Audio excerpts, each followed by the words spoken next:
Sa aksyon ngayong hapon, patuloy pa rin ang negosasyon para sa pagpapalaya ng may 18 pang pasahero ng isang tourist bus na hinostage ng isang dating pulis sa May Luneta.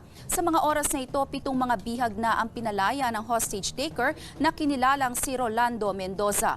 Para bigyan tayo ng update, nasa Luneta si Erwin Tulfo live. Erwin?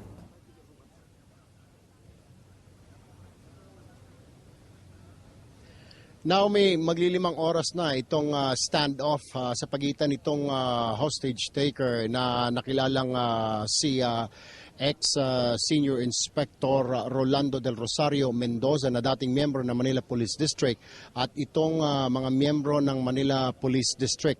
Ngayon nakikita niyo pa rin sa likuran ko itong bus na kung saan naroroon ang mga hostages pati yung hostage taker, itong bus na Hong Thai Travel na may plate number TBU 779.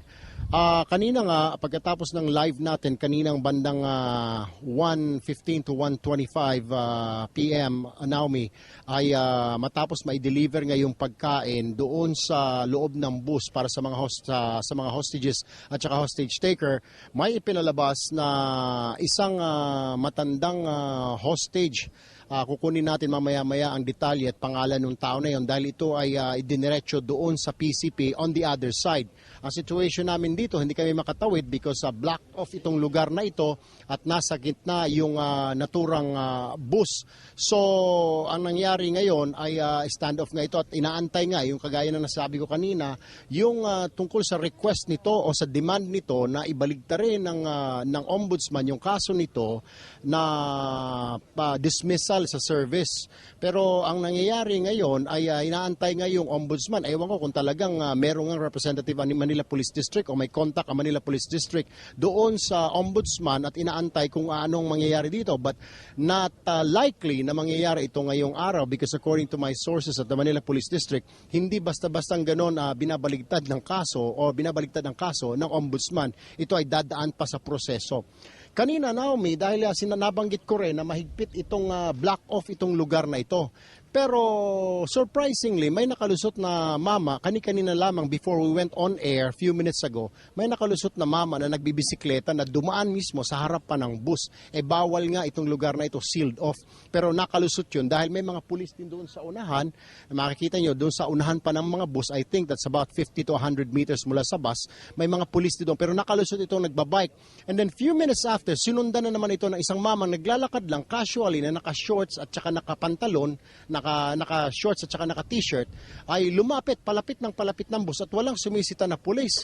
And then maya-maya hinabol siya nung naka-orange na mama, yun yung sinasabing assistant negotiator, assistant ito ng negotiator na si Senior Superintendent Orlando Yerba. Ito ay nilapitan ng naka-orange, yung naka-t-shirt na mama at naka-shorts at palapit sa bus at saka sabay inakbayan ito. Kitang-kita rin kanina na may binubunot ito sa may bewang niya banda, hindi na yun matukoy kung ito'y baril ba yung binubunot niya or something. At pagkatapos nilapitan na rin ng isang uniformadong pulis yung mama at sabay inakbayan palayo ng bus. So we really do not know at this point kung sino itong mama na ito. Yung isa, we have confirmed na ito ay sa mga ordinaryong tao lamang na nakasakay ng bisikleta. Pero yung isa na may binubunot sa kanyang bewang, we cannot confirm at this point. Siguro mamaya-maya bibigay ko yung detalye sa pagbabalik namin kung sino itong tao.